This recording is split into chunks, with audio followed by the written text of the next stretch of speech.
Impossible is the word found in the dictionary of fools. The world is changing. Things are changing. Today I am sitting with Sekuru Mofu and I'm going to allow him to explain the traditional means that he used to help people. Sekuru Mofu Magadi. Kwazwai makadini Andinofara. Sekuru Mofu tawene mvunzo wedu panapa. Ndambotara nyaya kuti the world is changing. Fana wakawanda warukwandra online, pa internet, pa masaisai, social media. Saka ndawea zovunzurudza.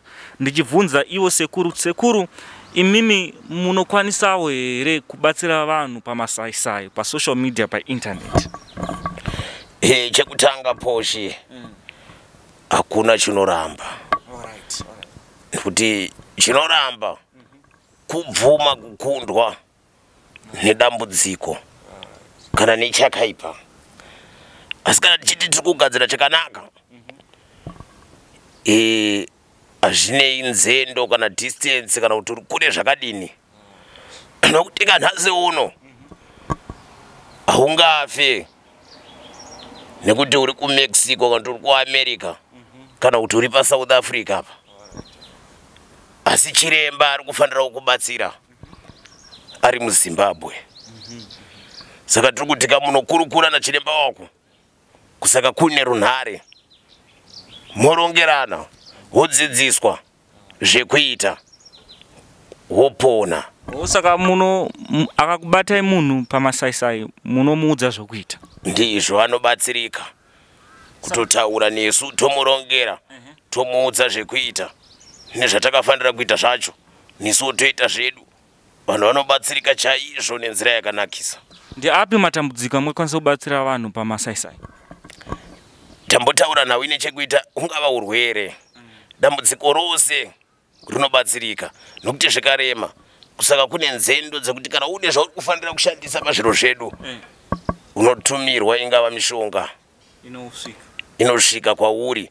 Saka kune nzira dzekuti tinokwanisa kutumira mapaseusi kana zvinhu kwauri ikoko kana zvichidawo kuti unge une zvinhu zvaunoshandisa.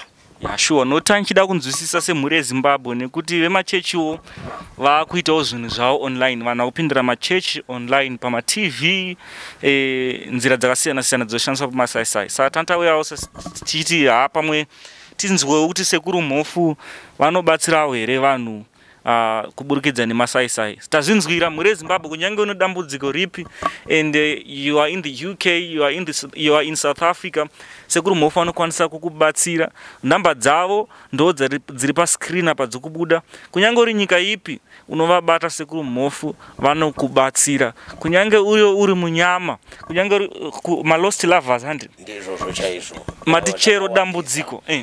Ungava uri nyoka kurukawo uri mheri ikoko. Vamwe mabva zvakanaka kuno nemudiwa wako, asi masvika ikoko svikochinja. Saka unogadzirirwa nhau dzako kuti mugone kutanga kufamba mudzende imwe chete. Tiri kuti kune varume vakaneta, vamwe havachanzwisise kuziva kuti kusungwa here kubudikidza nekuti gumbo panze. Dzimwe nenguva kwakuneta haachaziye. Saka tiri kuti uyai kwatiri muwane rubatsiro. Nekuti pasimba apa varume vakazoenda vemuno muZimbabwe vakaenda kunze uku hatizivi kuti chikafu chavakudya ikoko ndochikuita kuti vashaye simba. Aiwa, kune nzendo dzakawandisa dzekuti vanowana rubatsiro uye vanobatsirika vachipona. Tine zvakawanda kunyange kumadzimai kwacho chaiko. Tambotaura kuti kune matambudziko akawanda vanogona kubatsirwa nawo. Tine midiwa kuonekwawo kupenya. Nokuti icho chambotuma kuti abude mumba imomo chii.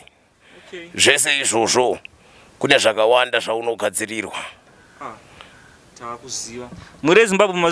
There you have it, folks. The voice is now yours in the comment section below.